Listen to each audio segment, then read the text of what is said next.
Vamos a orar, mis hermanos, y vamos a pedirle al Señor su dirección y su ayuda que nos dirige en este tiempo. Y le quiero agradecer a Dios por la vida de cada padre que está aquí hoy con sus niños pequeños.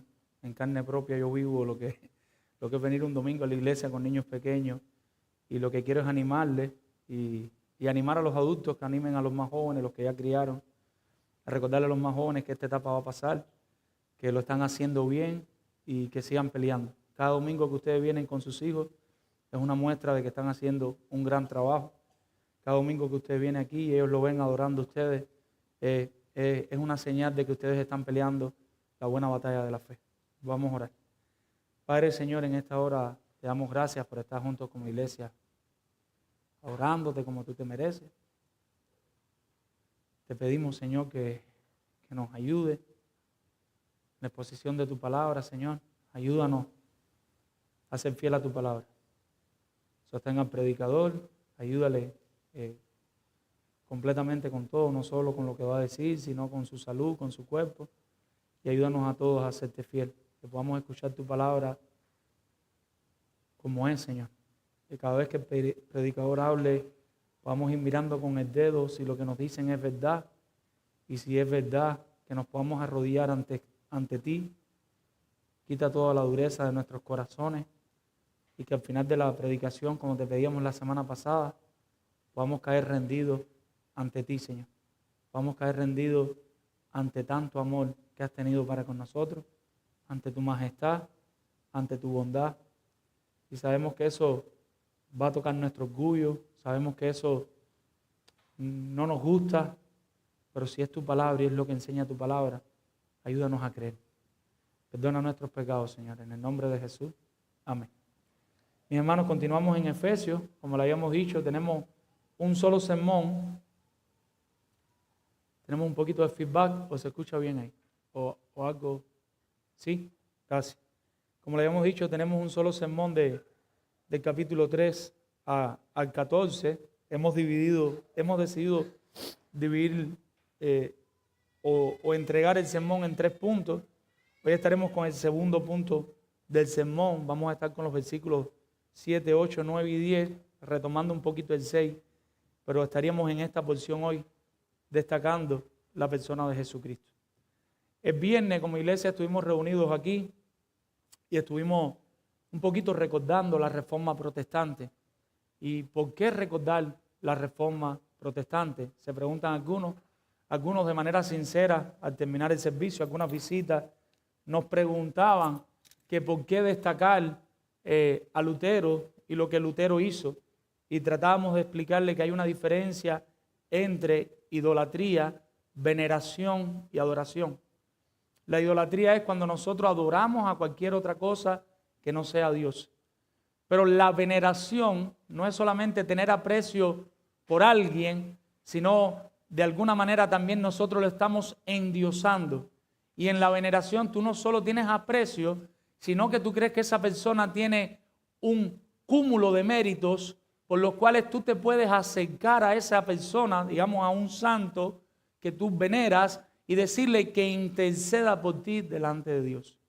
Lo que hicimos el viernes, recordando la Reforma Protestante, no fue venerar a Lutero ni a ninguno de los prerreformadores o reformadores, sino recordar que en un momento de mucha oscuridad de la historia, donde estábamos muy lejos de la palabra del Señor, donde, como decíamos el viernes, se estaba enseñando la Biblia en latín de espalda a las personas, donde se les cobraba a las personas a través de la venta de indulgencia por su salvación, donde los clérigos compraban los puestos por dinero para tener más dinero, donde cada día los obispos eran más ricos sin importarle cómo estaban las demás personas. En medio de ese tiempo de oscuridad surgió un grupo de hombres y mujeres que estuvieron dispuestos a dar su vida para regresar a las Escrituras y para que la verdad del Evangelio cobrara vida entre las personas. En la época de la Reforma hubo un grito singular que en latín sería post tenebras luz, post tenebras luz, y significaba: después de la oscuridad viene la luz. Y eso era la Reforma Protestante. La Reforma Protestante era un movimiento que después de tanta oscuridad ahora estaba levantando su voz para traer luz y claridad a cada uno de los creyentes de la época, pero todavía nos afecta hoy. Normalmente, cuando nosotros desconocemos la historia del cristianismo, caemos en este tipo de suposición. Nosotros no conocemos la historia del cristianismo, nosotros decimos, no, yo solo creo en la Escritura, en la Escritura, en la Escritura. ¿De dónde saliste? ¿De dónde empezaste a creer? ¿Qué fue lo que pasó?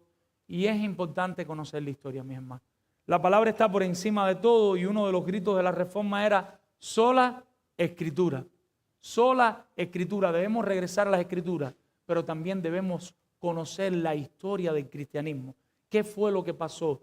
¿Por qué aconteció? ¿Por qué estos hombres y mujeres dieron su vida por eso? ¿Por qué las cosas no se quedaron donde estaban? Y si no hubiera sido por la labor de estos hombres y mujeres, ¿a dónde estuviéramos hoy? ¿Hasta dónde hubiera llegado la oscuridad? Como han observado muchos estudiosos, lo hemos dicho y lo hemos compartido con algunos, las 5 solas de la Reforma no surgieron ni en el 1500 ni en el 1600. Desde el 1200, alrededor del 1200 y mucho antes, en el 800, algunos de manera aislada, ya estaban protestando en contra de esta oscuridad. Ya estaban levantando su voz, no para ir en contra de la Iglesia Católica Romana, sino para que la Iglesia Católica Romana se reformara desde adentro, se diera cuenta de sus errores, se arrepintiera y volviera a las sendas antiguas. Lutero lo que hace, como se ha dicho en muchas ocasiones, es poner allí en Wittenberg, en la catedral, en el muro, poner las 95 tesis con las cuales no estaba de acuerdo. Y todos los demás siguieron construyendo y construyendo. Y al pasar de los tiempos, de hecho pasaron muchos años, para tener estas 5 solas como hoy conocemos las 5 solas de la Reforma. Algunos plantean que pudieran ser hasta 12 solas y pudieran ser todas las que sea, siempre y cuando esa sola nos lleve a adorar a Cristo. Siempre y cuando esa sola nos lleve a volver a la Escritura y a decir, Señor, esto es lo que tú dices, esto es lo que yo quiero creer.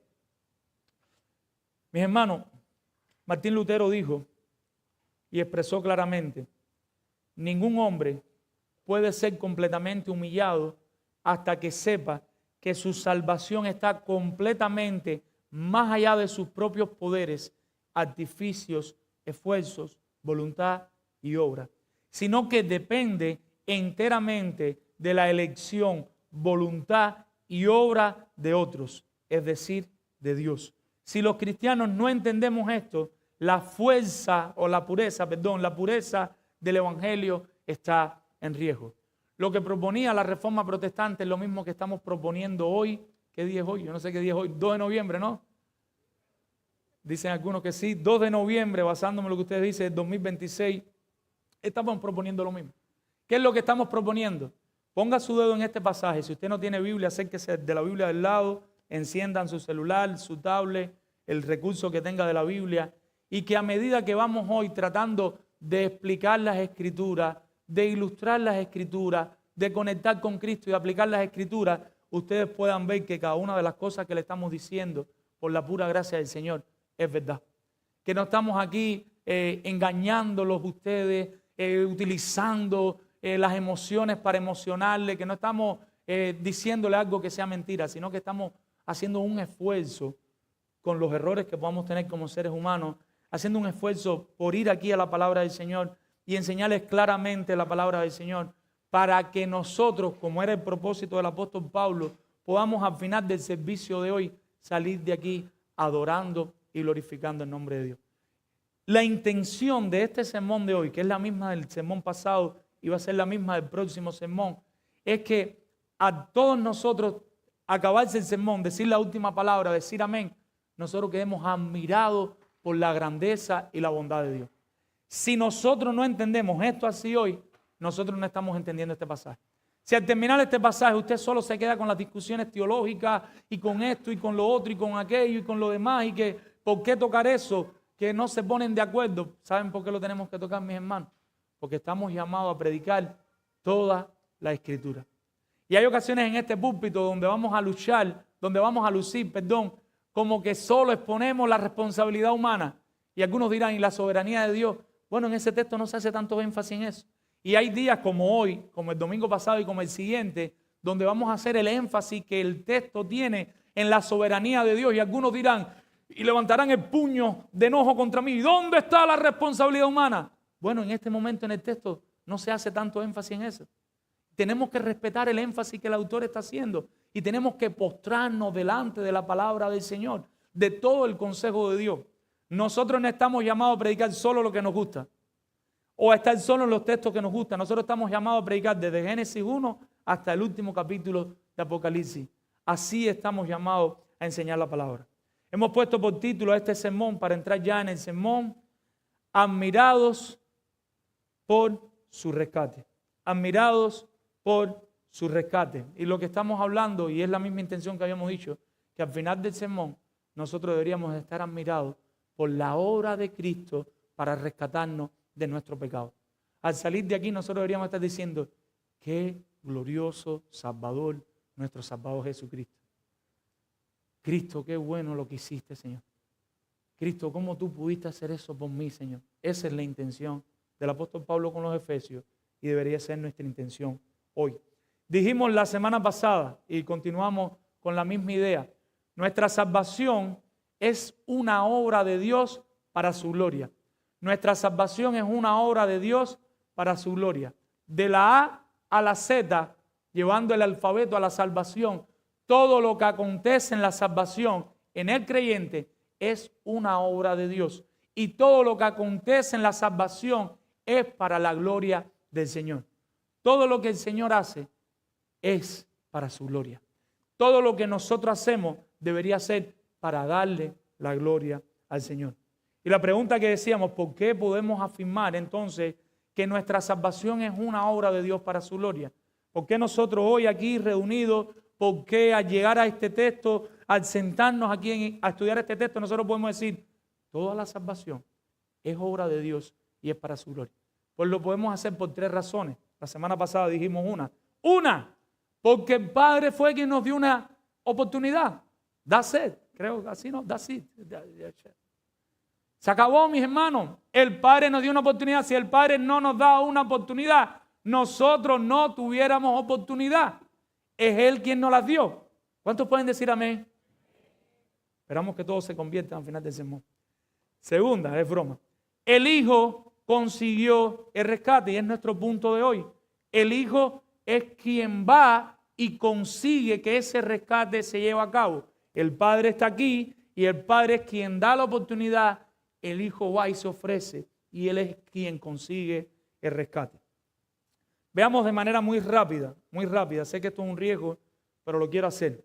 Veamos los versículos del 3 al 6 de manera muy rápida. ¿Qué decíamos? Porque yo quiero que usted vaya con el dedito, ahora bien rápido. Y decíamos que Dios era bendito. Versículo 3. Él es bendito, el Padre de nuestro Señor Jesucristo, que nos dio la bendición más grande que nosotros podemos tener. ¿Cuál era esa bendición? La salvación. No hay regalo más grande en el creyente que nuestra salvación. ¿Y por qué Él es bendito? Porque Él tuvo a bien escogernos antes de que el mundo fuera creado para que nosotros viviéramos en santidad y sin mancha delante de Él. Él sí nos escogió de manera real, pero no solo nos escogió, sino que nos escogió para que nosotros vivamos para su gloria. Vivir sin mancha y pecado es mostrarle al mundo el gran Señor que tenemos, es vivir para la gloria del Señor. ¿Cómo lo hizo? ¿Cómo Él hace todas las cosas? ¿Cómo Él hace todas las cosas? En amor. Él es un Padre bueno. Él es un Padre amoroso. ¿Qué fue lo que hizo? En su mente eterna, el Dios único y el Dios trino, en su mente eterna, ¿qué fue lo que hizo? Nos predestinó, no para ser unos niños que nacen espiritualmente, sino para ya ser sus hijos, adoptados por medio, y es lo que hablaremos hoy de la materia, por medio de Jesucristo. Como lo hizo según el puro afecto de su voluntad. Diríamos mucho porque le dio el deseo. Porque Él quiso. Él no tenía que hacerlo y eso le añade más admiración a nosotros, a lo que el Señor hizo. Él no tenía que hacerlo, Él no lo necesitaba. Sin embargo, lo hizo. Y continúa el versículo 6 que utilizaremos de base para arrancar con nuestro texto. Y dice que lo hizo para alabanza de la gloria de su gracia. Lo hizo para recibir él mismo la propia adoración, pero para que su gracia fuera reconocida y admirada, que a nosotros sentarnos a estudiar, a escuchar el mensaje de salvación, en vez de decir, yo soy un gran campeón, digamos, qué gracia ha tenido Dios conmigo. Mis hermanos, piensen en esto por un segundo. Los que somos papás, y estoy hablando desde mi corazón porque me pasó todo el culto. ¿Cuánta gracia le hemos tenido que tener a nuestros hijos hoy? Yo sé que hay algunos más espirituales que yo, portándose mal, desobedecen y hay que tenerles gracia, tenerles paciencia. Hermano, piense, con los pecadores que somos nosotros, cuánta gracia Dios nos ha tenido con nosotros para que nosotros nos encontremos aquí adorándole hoy como Él se merece. Amén. Cantábamos una alabanza ahorita y había una alabanza que lo decía claramente. Su gracia es mayor. Si no fuera por su gracia, mis hermanos, ¿dónde estaríamos hoy nosotros? ¿Qué estaríamos haciendo hoy por la mañana? ¿Estaríamos en la librería llevando a los niños a jugar con los libros? ¿Estaríamos pasando una resaca de una borrachera? ¿Estaríamos simplemente viviendo para la vanidad de este mundo?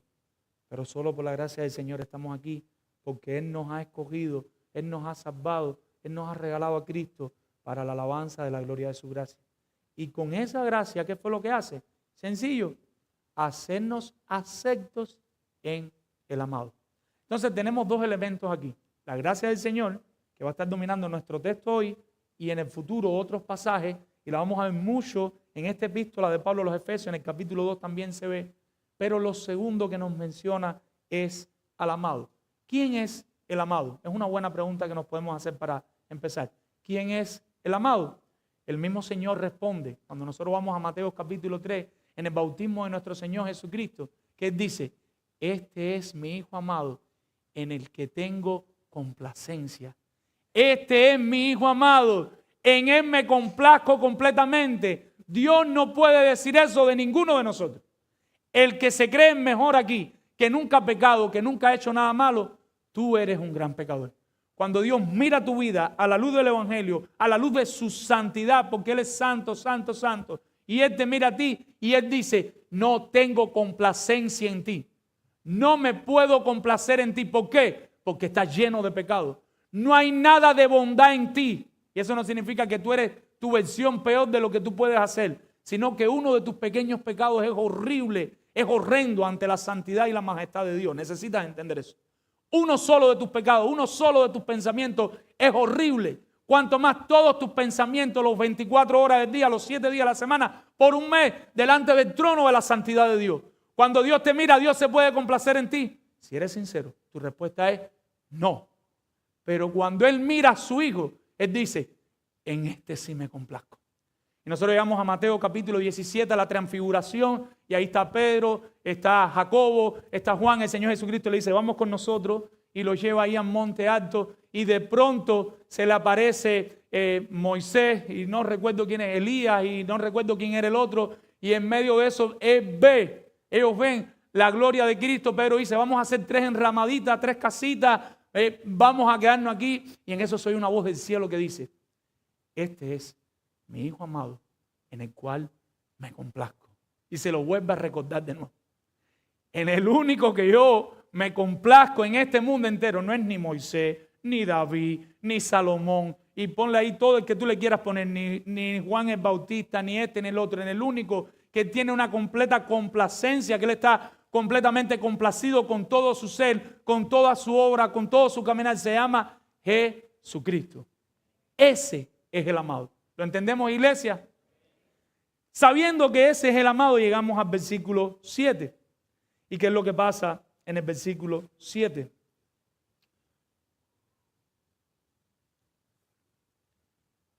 Y dice el versículo 7.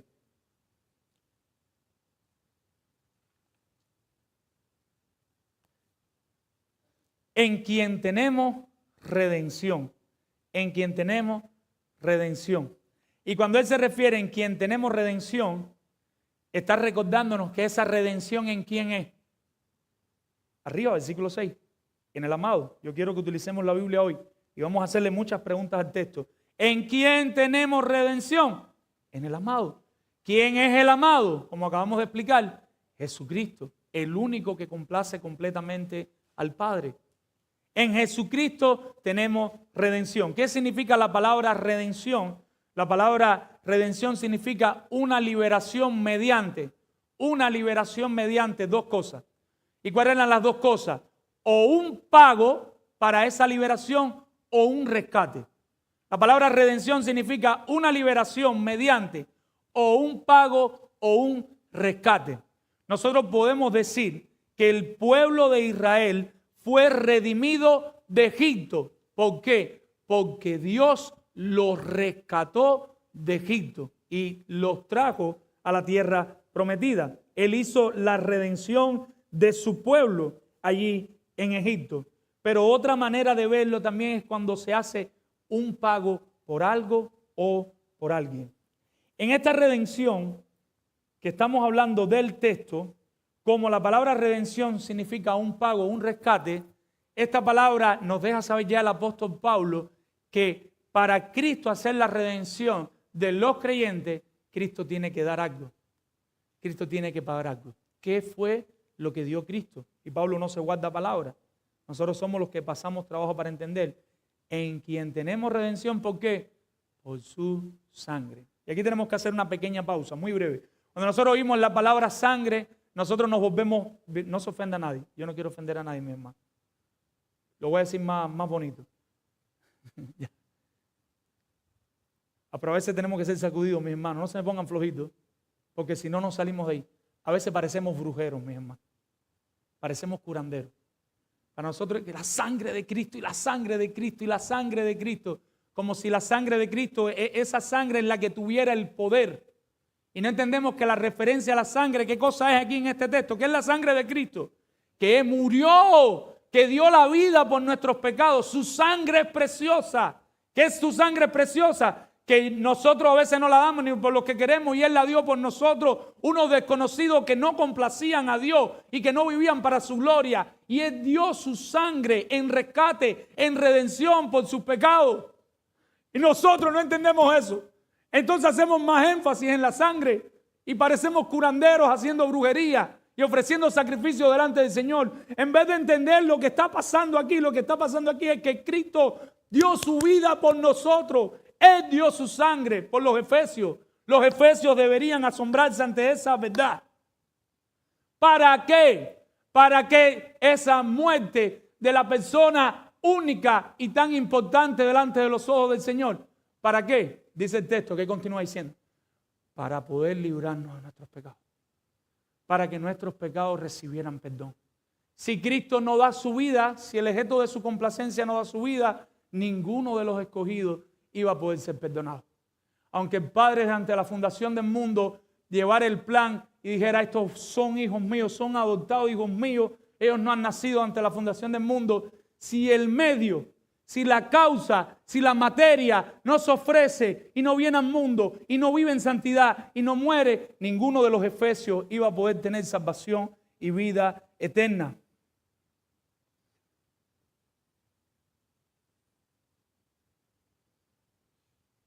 Solo a través de la redención de Cristo, los efesios habían tenido perdón por sus pecados. Y todo esto, ¿por qué fue, mis hermanos? Todo esto, ¿por qué fue? Porque los efesios eran muy buenos ante los ojos de Dios. ¿No es así? ¿Qué dice el texto? Según la riqueza de su gracia. Todo esto fue por la pura gracia de Dios. ¿Qué mérito había en los efesios? Ninguno, como no lo había en los corintios, como no lo había en Antioquía, como no lo había en Tesalónica, como no lo había en Galacia, como no lo había en Colosa, como no lo había en ninguna parte, no había ningún mérito. Todo fue por esa riqueza, y aquí la palabra riqueza está hablando de un tesoro en el griego. Es un tesoro, es algo único, no hay una perla como esa. ¿Y cuál es esa perla? ¿Cuál es ese tesoro? ¿Cuál es esa riqueza que debería brillar en los ojos de los efesios? Que los efesios deberían ponerse a mirar esto y decir, esto sí es un tesoro, esto es mejor, si fuéramos nosotros ahora, que un televisor de 65 pulgadas. Esto es mejor que un carro de letra. Esto es mejor que una casa de 2 plantas con ducha, con piscina. ¿Qué cosa es ese tesoro para los creyentes de Efesios? La gracia del Señor Jesucristo. La gracia de Dios para con nosotros. Ese es el tesoro más grande del creyente. La gracia de Cristo. ¿Y qué fue lo que pasó? Versículo 8. ¿Qué hace con esa gracia? Si nosotros somos pecadores, y no pecadores, nosotros somos muy pecadores, y los efesios eran muy pecadores, y si usted cree que no es pecador, yo le invito, como le decimos a los niños, piense, si usted no ha mentido en este mes, si usted no ha tomado algo que no debe tomar, si usted no ha ofendido a alguien con palabras, con hechos o con la mente, si usted no ha matado a alguien con la mente, si usted no ha hecho aún lo bueno que debería hacer, y si su respuesta es verdad, usted es un pecador. Si usted es un gran pecador, yo soy un gran pecador, yo espero que usted pueda reconocer que es un gran pecador. Usted no necesita un poquito de gracia, que usted necesita un montón de gracia. Y esa es la cantidad de gracia que Dios nos puede dar a cada uno de nosotros todos los días. Porque todos ofendemos a Dios en el día. Y todos lo ofendemos en un punto.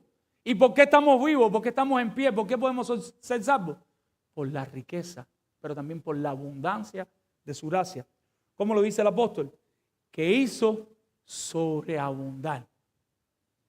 ¿Por qué necesitábamos? Vamos a hacerle pregunta al texto. ¿Por qué necesitábamos tanta gracia del Señor? ¿Cómo se manifestó esa abundante gracia del Señor en los creyentes que Él había adoptado como hijos suyos? Preguntémosles al texto, ¿qué fue lo que pasó? Y dice el texto, y miren esto es, de todo el pasaje, esto fue lo que más me sorprendió. Lo otro más o menos lo conocía, lo había estudiado, pero de verdad detenerme aquí fue hermoso para mí, espero que para usted lo sea. ¿Qué fue lo que pasó? Que hizo sobreabundar para con nosotros en toda sabiduría e inteligencia. ¿Qué significa esto? ¿Qué significa sabiduría e inteligencia? Sabiduría aquí está hablando de una sabiduría espiritual, de un entendimiento espiritual. Es una sabiduría que puede comprender cosas que los filósofos de la época no podían comprender, porque es una sabiduría que viene de la obra de Dios. Y no solo sabiduría, sino que incluye la palabra inteligencia, que ahí tiene que ver con la mente, con el conocimiento. Entonces hay un conocimiento espiritual que de pronto, por la abundante gracia de Dios, los creyentes pueden tener para entender qué. Para entender qué. Versículo 9. Dándonos a conocer el misterio de su voluntad. Para entender el misterio de Dios. Ahora, cuando llegamos aquí a la palabra misterio, puse esta nota y dice, la Biblia de la Reforma, editada por R.C. Sproul, dice lo siguiente: la palabra misterio no se refiere a un enigma que la razón humana finita no puede descifrar. No estamos hablando aquí de algo esotérico, de algo complejo, de algo que usted no tiene forma de entender, sino de qué está hablando. Sino una verdad previa y parcialmente oculta. El Señor la tiene velada, el Señor la tiene tapada por su pura voluntad para que no se vea con claridad. Y de pronto, ¿qué pasa? Que ahora se haya plenamente revelada gracias a la venida de Cristo. Antes de Cristo venir, ellos no entendían el misterio de Cristo. Ningún creyente creía como viendo a quién, al invisible. Y así iban caminando. Pero cuando Cristo viene, ese velo es quitado ahora del ojo de los creyentes, de los ojos de los creyentes, y los creyentes ahora, tanto los que están en el presente como los que estamos en el futuro, podemos mirar a Cristo y el misterio queda desvelado. Ahora nosotros podemos ver el misterio de su voluntad. ¿Por qué lo podemos hacer? Y regresa Pablo con los Efesios al mismo tema. ¿Por qué, Efesios, ustedes pueden hacer esto? Por el beneplácito de Dios, el cual se había propuesto en sí mismo. ¿Qué fue lo que hizo el Señor? El Señor, para su propia satisfacción, para su beneplácito, se había propuesto un día revelar a Cristo para todos los creyentes y que Cristo se viera con claridad. Él adopta a sus hijos, Él los los adopta como hijos, los predestina, pero Él envía a Cristo y Él tiene en bien revelar el misterio de Cristo para que todo cobre sentido, para que ahora podamos ver con claridad, para que ahora no quede ni la mínima excusa. Ahora tenemos a Cristo de frente de nosotros y todos tenemos la palabra y todos los que estamos aquí hemos escuchado el Evangelio. Versículo 10, que dice la primera parte, de reunir todas las cosas en Cristo, de reunir todas las cosas en Cristo. Yo quiero que me acompañen a Colosenses 1:27. Vamos a leer dos textos un momentico para hablar un poquito más de este misterio. Colosenses 1:27, vayan ahí en sus Biblias. ¿Qué dice la palabra del Señor? Le dice a los colosenses.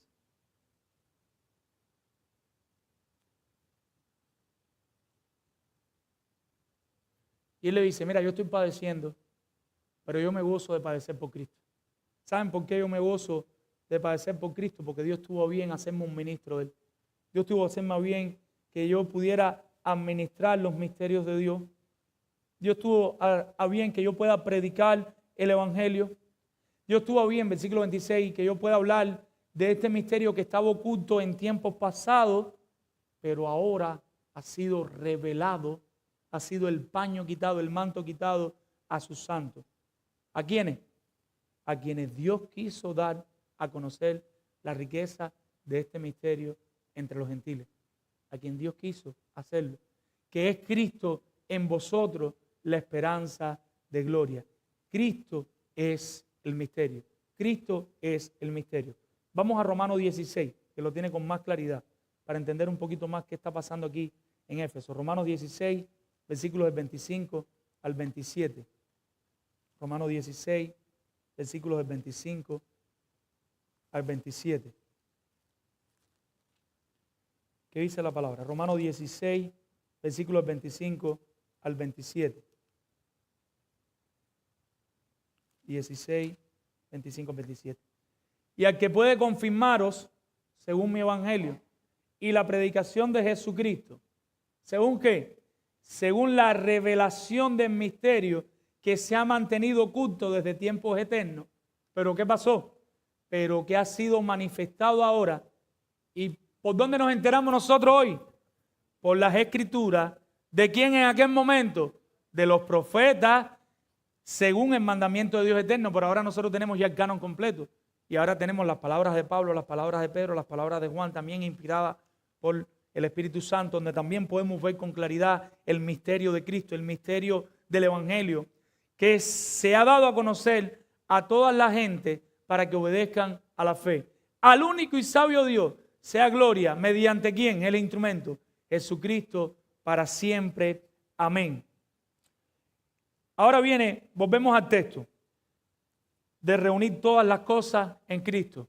Él revela el misterio para que vuelva a haber una reunión de todas las cosas. ¿Qué es lo que sucede? ¿Qué fue lo que pasó? Y lo leímos ahorita en la oración pastoral. ¿Qué fue lo que pasó? Y dice después el texto, en la dispensación del cumplimiento de los tiempos, parece eso una cosa enredada, así las que están en los cielos como las que están en la tierra. La palabra dispensación en el griego aquí es oikonomos. La palabra dispensación aquí es oikonomía y tiene que ver con la administración de una familia o propiedad. Administrar una familia o propiedad. ¿Qué es lo que está pasando? En la economía de Dios, Cristo tiene un rol de administrador o mayordomo. ¿En qué sentido? En que tiene que arreglar las cosas que han sido rotas y que han sido dañadas. Cuando nosotros vamos a Génesis capítulo 3, ¿qué fue lo que pasó con Adán y Eva? Nosotros vemos que el diablo se le aparece a la mujer, el diablo tienta a la mujer no pone mucha resistencia, se deja engañar por el diablo y cae en pecado. El hombre, sin ser engañado de manera voluntaria, peca contra Dios. El hombre no fue engañado, la mujer fue engañada, pero el hombre no. El hombre cedió a lo que su mujer le estaba proponiendo, aún sabiendo que a Dios no le agradaba. Por eso es que tenemos tanto problema en el liderazgo masculino. Y siempre, casi siempre, el problema es el mismo, que cedemos a todo lo que la mujer pueda decirnos y no cumplimos nuestro rol delante del Señor como líder. Dice Otto Sánchez que el hombre debería de haberle tumbado del fruto de la mano. Y en estos días estaba leyendo que había alguien que lo había dicho antes de Otto Sánchez. Mis hermanos, ¿cuál es el punto? El pecado entra en la raza humana. Y el pecado daña la creación. Nosotros vimos ahorita en Romanos 8, versículos 22 y 23, que la creación gime. El pecado le hace daño a los cultivos, le hace daño a los animales, a toda la creación hermosa de Dios. El pecado la daña. Este mundo entero, esta creación está dañada por el pecado. Pero el pecado daña a la raza humana. El pecado daña a todas las personas del mundo. Le hace un daño grave que provoca una doble muerte. ¿Cuál es la doble muerte? Una muerte que iba a ser espiritual, que fue al momento. En el momento que el hombre peca, el hombre recibe muerte espiritual. El hombre que iba a vivir por siempre, ahora ¿qué haría? Iba a morir. Pero el día que en ese momento él estaba apartado por siempre de la gloria del Señor. La casa del cielo y el hombre de alguna manera quedan separados. Hay una situación y el hombre ahora no tiene por sí mismo acceso a Dios. Por el pecado el hombre muere espiritualmente, pero por el pecado el hombre iba a morir físicamente. Hasta este momento Adán y Eva iban a vivir por siempre, ahora Adán y Eva van a morir. ¿Qué es lo que pasa aquí en Cristo? Volvemos a nuestro texto, de reunir todas las cosas en Cristo, en la administración, dice la Nueva Biblia de las Américas, del cumplimiento de los tiempos, así las que están en los cielos como las que están en la tierra. Adán como administrador falló. Adán como administrador de Dios fracasó.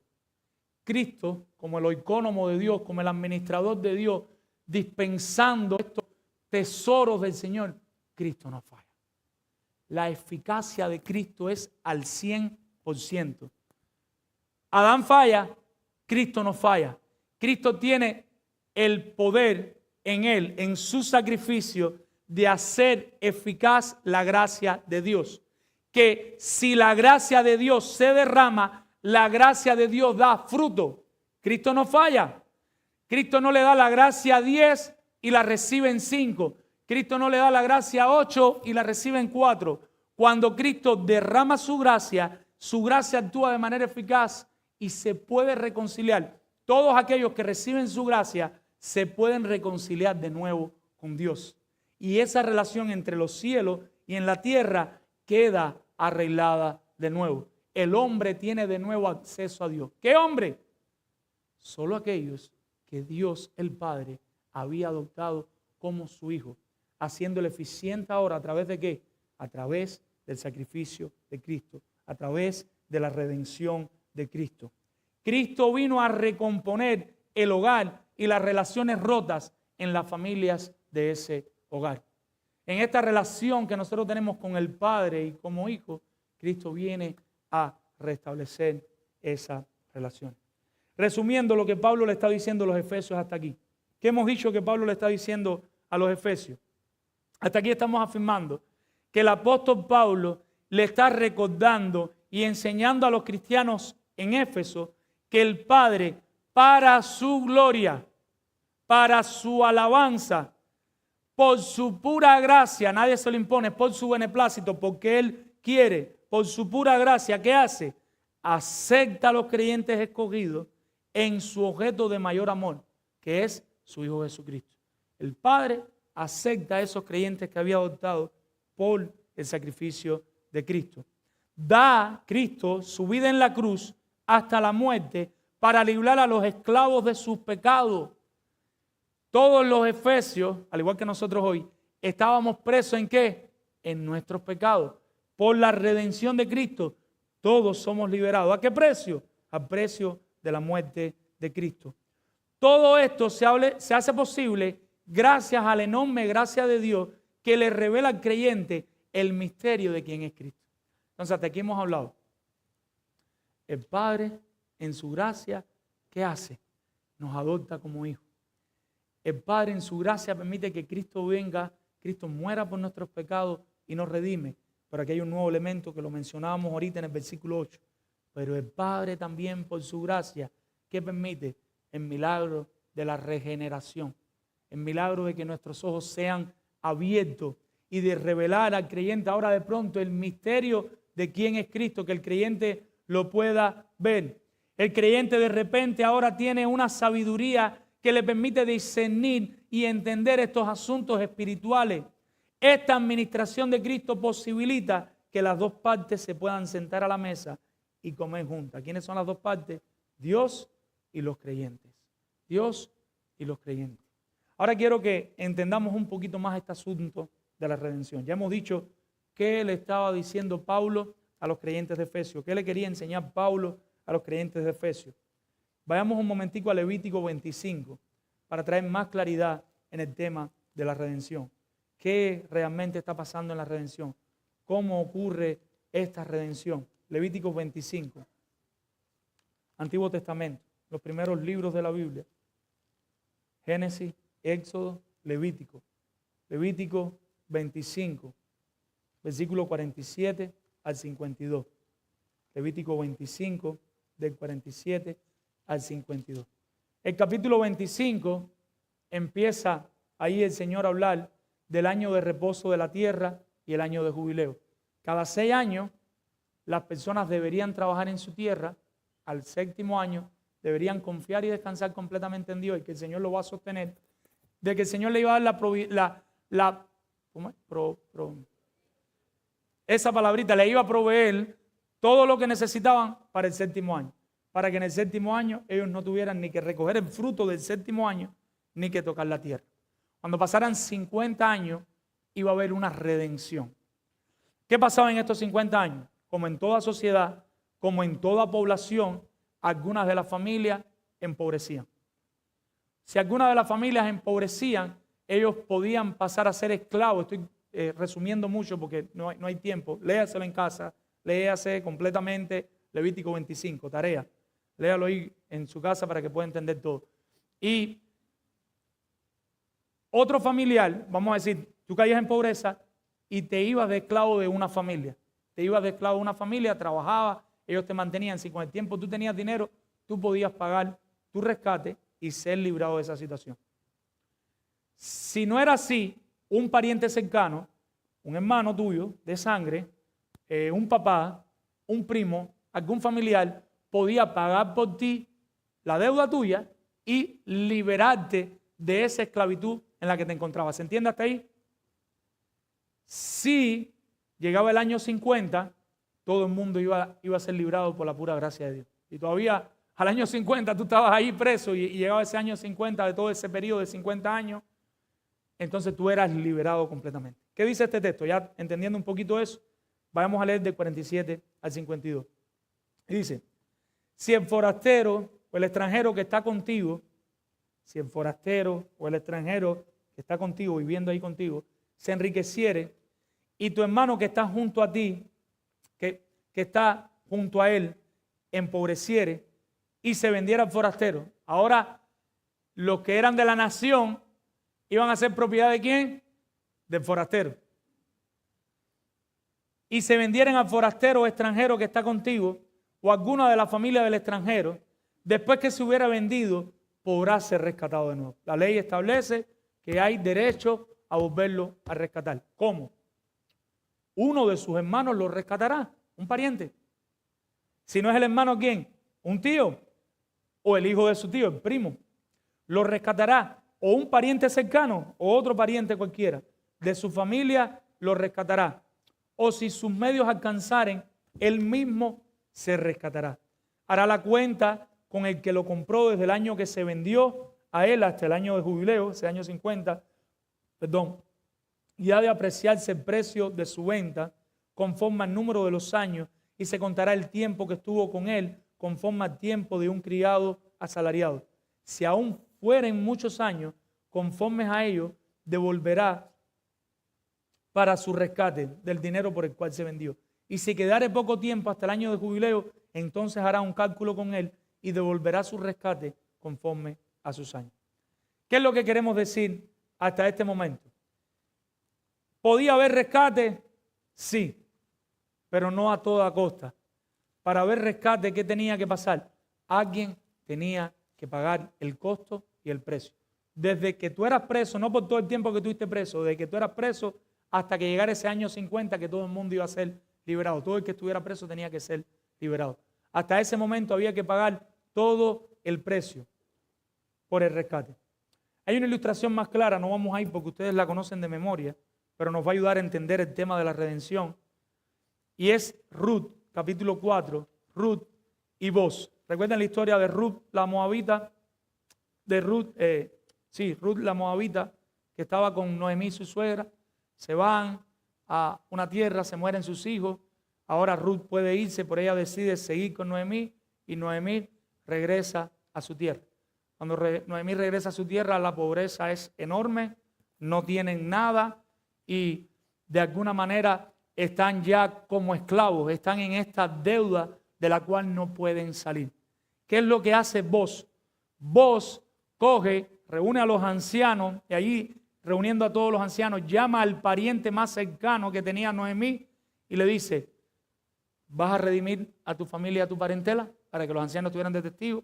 Y esa persona dice: no, no lo voy a hacer. Él le recuerda: si la redimes a ella, esto incluye redimir también al otro y incluye redimir esto y lo otro. Hasta el pariente dice: no, espérate, no quiero. Yo quiero la tierra, pero yo no quiero tener que mantener a Noemí, tener que mantener a Ruth y todo lo demás. Entonces Boz, de manera muy sabia, delante del anciano dice: yo lo voy a hacer. ¿Y qué fue lo que hizo Boz? Pagó por redimir a Noemí, su tierra y también a Ruth. Boz toma de sus riquezas y las da para pagar por otros que estaban en bancarrota. ¿Cuál era la condición de Noemí y de Ruth? No era que estaban un poquito mal, era que no tenían nada. Nada, a punto tal que Noemí le dice a Ruth: sal para allá a ver qué tú te encuentras. Y ella iba de campo en campo a ver quién la dejaba recoger un poquito de los granos y a ver qué podía resolver. Era una situación terrible. Y en medio de esa situación, Boz toma de lo que tiene y Boz lo da para pagar el rescate de Noemí, de Ruth y de toda su tierra, de todo lo que ellos tenían. Mis hermanos, dice J.I. Packer, mirando a Cristo y entendiendo esto que estamos explicando: Cristo redime a los creyentes que fueron adoptados como hijos de Dios al morir en una cruz derramando su sangre. Esta redención le quitó sus pecados. Mi hermano, cuando Cristo nos redime, no nos redime en un estado donde nosotros estábamos un poquito afectados, en un estado donde nosotros quizás podíamos salir, sino que Cristo nos redime en un estado que nosotros estábamos en bancarrota espiritual completa delante del Señor. Para Cristo sacarnos de ahí, Cristo da de su riqueza, pero no da cualquier cosa. ¿Saben qué da Cristo a diferencia de vos? Vos dio algo de su riqueza. ¿Saben qué dio Cristo? Todo lo que tenía. Esa es la diferencia de vos, de David y de cualquiera que quieras poner ahí y Cristo. Cristo es superior a todos los demás, porque Cristo lo da todo para ser efectiva, para garantizar nuestro rescate, para ser efectiva la redención en aquellos que el Señor había predestinado. Con esto aseguró que fueran llevados a la fe por medio de la regeneración. Estamos hablando de tres conceptos diferentes. Estamos hablando de la adopción del Padre como hijo. El Padre antes de la fundación del mundo nos adopta como hijo.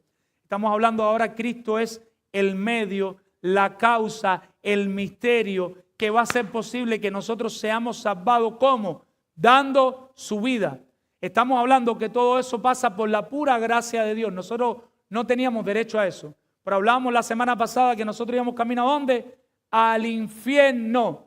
Si esa sobreabundante gracia del Padre no obra en nosotros, ¿para qué? Para darnos esa sabiduría espiritual, ese entendimiento, esa inteligencia, para que ahora podamos mirar y ver el misterio y decir: lo que Cristo hizo por mí, ninguno de nosotros podría ser rescatado. Entonces nosotros somos rescatados por la obra ¿de quién? De Dios solamente, de Dios Trino. ¿Por qué? Porque el Padre nos adopta como hijos. ¿Y por qué? Porque Cristo va y se entrega por nuestros pecados. ¿Pero por qué? Porque Dios en su sobreabundante gracia nos dio las riquezas de su gracia, despertándonos para mirar y decir: ¿qué es esto? ¿Dónde yo estaba? ¿De dónde tú me sacaste, Señor? Y que nosotros quedemos postrados en adoración delante del Señor. Mis hermanos, pregúntate, debes preguntarte: ¿esta redención de Cristo es universal para todo el mundo mundial, para todas las personas en todos los tiempos o es una redención definida? Me gusta el término que usa J.I. Packer. ¿Es una redención universal o es una redención definida? Cristo murió de manera eficaz por su pueblo. ¿Qué quiere decir esto, mis hermanos? Que si Cristo, y yo sé que nos cuesta trabajo entender esto, por esto les pido, por favor, que nos sometamos al texto y que descansemos en la soberanía de Dios y que más bien le alabemos, y le adoremos por lo que hizo por nosotros. Si Cristo, mis hermanos, Cristo hubiera muerto, sí, yo sé, déjame un chance. Y yo le estoy diciendo perdón, no me caigan en... Si Cristo hubiera muerto por todas las personas del mundo y su gracia es abundante, su gracia es eficaz y Él no falla, todas las personas del mundo serían salvas. Nosotros no tendríamos que estar aquí o estuviera el mundo entero, el vecino hubiera venido con nosotros, el otro hubiera venido con nosotros, los otros hubieran ido a otra iglesia y todo el mundo estuviera hoy haciendo ¿qué? Adorando a Dios en todas las partes del mundo. Pero eso no pasó. Por eso es que le damos gracias a Dios porque si nos... Y esta es la manera de entender esto. Lo que pasa es que lo entendemos al revés y armamos un rollo tremendo y luchamos contra la soberanía de Dios y luchamos contra el texto y tratamos de hacer todo para que encaje en nuestra mente en vez de hacer nuestra mente que encaje en el texto. Esa es la diferencia. ¿Cómo tenemos que entenderlo? Yo no merecía nada. Yo estaba viviendo en pecado, ya sea de idolatría, de fornicación, de adulterio, de mentira o de creerme que soy una buena persona, que lo merezco todo. De ser un niñito, una niñita malcriada que se cree que todo se lo merece, que todo el mundo tiene que postrarse a sus pies, que tiene que estudiar en la mejor universidad, que tiene que tener las mejores cosas del mundo, sea donde sea. Si nosotros miramos, decimos, pero ahora, ¿por qué si yo no creía en Cristo hasta los otros días? ¿Por qué yo creo en Cristo ahora? Porque Él obró el milagro de la regeneración. Él te da esa sabiduría espiritual, esa inteligencia para que ahora tú puedas ver. ¿Y qué es lo que tú ves? En medio. Y ahora ves a Cristo y ahora entiendes que Cristo murió por tus pecados. ¿Cuántos de nosotros no sabíamos que Cristo murió en la cruz antes de convertirnos? Alguien nos lo había dicho en una historia, una noche, en una película, la película esta de M. Gibson, ¿cómo se llama? La Pasión. Y ninguno se había convertido. Hasta que Dios no obró para nosotros entender eso. Y ahora cuando entendemos todo eso y vamos a la Escritura y decimos, gracias Señor, porque un día tú tuviste a bien salvarme. Se acabó. Mi Señor, te amo con toda la fuerza de mi corazón por eso que hiciste. Mi Señor, me quiero rendir en adoración a ti. Mi Señor, me quiero rendir en servicio a ti. Si todavía posiblemente tú estés luchando con esto, y es normal que lo esté, yo estuve varios años, alrededor de 2 años, no sé cuántos estás tú y cuántos seguirás estando. Mi hermano, entiende que esto solo ocurre por la gracia inmerecida de Dios. El hombre, ¿en qué estaba? En pleito con Dios. El hombre tiene una situación tremenda con Dios. Dios no puede mirar al hombre, el hombre no le complace. No hay nada bueno en el hombre. El hombre está en bancarrota espiritual. El hombre tiene una deuda que cada día crece. No sé si usted está donde deuda una vez. Quizás no. Lo malo de la deuda es que crece y crece. Y hacer el hombre con Dios y cada vez que la deuda crece, ¿cómo ustedes creen que hace el hombre? ¿Se acerca a Dios o se aleja? Se aleja y se aleja más de Dios porque su deuda crece y crece por sus propios méritos, por sus propios esfuerzos. El hombre no solo está en pleito con Dios, el hombre está en una bancarrota espiritual, pero hay algo más. El hombre es esclavo del pecado. Entonces, estamos bravos, decimos en Cuba, no sé cómo dicen en su país, estamos molestos, pero no solo estamos molestos, sino que por mi mala actitud me alejo y me alejo más de ti. Pero no solo por mi mala actitud me alejo y me alejo más de ti, sino que estoy tan enredado en mis pecados que no puedo mirar a ti. Conversamos con 3 familias esta semana y esto lo enseña el capítulo 2, pero me voy a adelantar un poquito. No olvidamos una cosa. Antes de nosotros ser creyentes, nosotros estábamos enredados en 3 cosas. ¿Cuáles son las 3 cosas que nosotros estábamos enredados? Los deseos de la carne. Todos nosotros no andábamos en los deseos de la carne, lo leímos ahorita en Romanos 8. Y el que me diga que no, le tengo que decir que usted es un mentiroso. Todos nosotros estábamos enredados en los deseos de la carne. Y si tú no lo reconoces, te animo a seguir estudiando el Evangelio. Pero no solo estábamos enredados en los deseos de la carne, del pecado que sale de nosotros, sino que también teníamos atrás de nosotros todas las tentaciones del mundo. Ser el mejor veterinario del mundo, tener mucho dinero, ser abogado, ser esto, y todos esos deseos mundanos ahí alrededor de nosotros, y que yo sí tenga éxito, esto y inteligente o dinero, cada cual luchando con sus cosas, fama o lo que sea. Están ahí todo el mundo alrededor de nosotros. Pero hay un tercer elemento en esta pata y es el diablo, que dice Pedro que anda como un rugiente buscando a quien devorar. Entonces ahora nosotros estamos alejados del Señor. La relación está rota. La relación no solo está rota, sino que por mi propio pecado voy cayendo más en bancarrota y más en bancarrota. Yo estoy atrapado en mi pecado. Pero aquí en medio de mi pecado donde yo estoy con mi pecado, estoy con las tentaciones del mundo y aparte de las tentaciones del mundo, de lo que este mundo ofrece, tengo al diablo ahí rugiendo al león mío, alrededor mío y mandando todas sus huestes para que yo nunca mire a Dios. La pregunta, ¿cómo usted se cree que en medio de esa situación usted miró a Dios? ¿Cómo usted pudo buscar al Señor? No hay manera, mis hermanos. No hay manera. Entonces, la redención, la única manera de salir de ahí es por la gracia de Dios. Es porque Dios envía su gracia. En medio de todo eso tú puedes hacer así ahora, mirar a Cristo y caer y postrarte de rodillas y en arrepentimiento y fe por lo que Cristo hizo en la cruz del Calvario. Y entonces la redención de Cristo se hace efectiva en ti. La expiación de Cristo por los pecados se hace eficaz en ti en ese momento. Y quiero dejarlo hasta aquí. Y seguimos construyendo el domingo que viene. Vamos a hacer algunas preguntitas para terminar. Quiero preguntarle algunas cosas. Pregúntale a tu corazón. Sé sincero con tu corazón. No respondas en voz alta. ¿Crees que Dios ha hecho la mayor parte en tu salvación? Escucha bien. ¿Crees que Dios ha hecho la mayor parte en tu salvación y tú entonces aportaste un poco o crees que Dios lo hizo todo? Segunda pregunta, no responda. ¿Crees que Cristo con la redención compró una cosa, la salvación? ¿Tú crees que Cristo con la redención compró la salvación? O como hemos visto en el texto y hemos estudiado, ¿o qué crees que Cristo con la redención compró personas en concretas por su pura gracia para que la adoraran y le sirvieran por la eternidad? ¿Crees que a pesar del pecado de Adán, por el cual tú eres pecador, las presiones del mundo y la obra del diablo, todavía tú tienes la posibilidad de buscar a Dios por ti mismo, de interesarte por Él y de arrepentirte y creer? ¿O crees que Él te abrió los ojos y tocó tu corazón por su pura gracia y para su gloria? Amados hermanos y visitas que están aquí, Cristo pagó toda nuestra deuda. Ahora la cuenta de nosotros ya está en cero, ya no hay deuda, ya todo fue pagado. Toda esa tarjeta en rojo, Él la pagó. Por su pura gracia nosotros tenemos acceso a Dios. Nosotros deberíamos salir de aquí alabando al Señor. Mañana cuando pequemos entonces pedirle arrepentimiento de todo corazón, pero recordar que esa gracia siga siendo efectivo el sacrificio de Cristo en nosotros. Esa gracia, ahí en la mentira que te encuentras, que no quieres ni mirarlo, saber que te puedes arrepentir y que por esa gracia, por su sacrificio, tú puedes volver a Dios y decirle, perdóname, Señor, volví a meter la pata. No tenía que hacerlo, pero lo volví a hacer.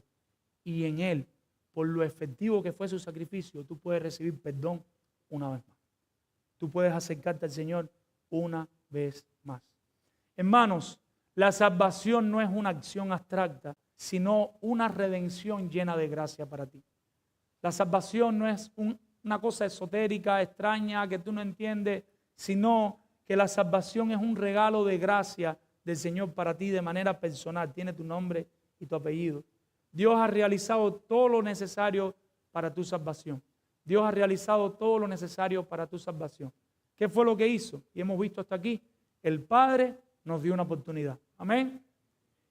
El Hijo consiguió el rescate. Amén. Termino con estas palabras de Calvino. Y dice Calvino sobre este texto. La grandeza de la bondad divina que nos ha dado Cristo como nuestro Redentor debería llevarnos a perdernos en admiración. Leo de nuevo. La grandeza de la bondad divina que nos ha dado a Cristo como nuestro Redentor debería llevarnos a perdernos en admiración. Pregunta para ti, esta pregunta es mía. ¿Estás admirado de lo que Cristo hizo por ti? Vamos a orar. Padre, Señor, en esta hora venimos delante de ti, Señor, pidiéndote que tu palabra predicada produzca admiración en nosotros.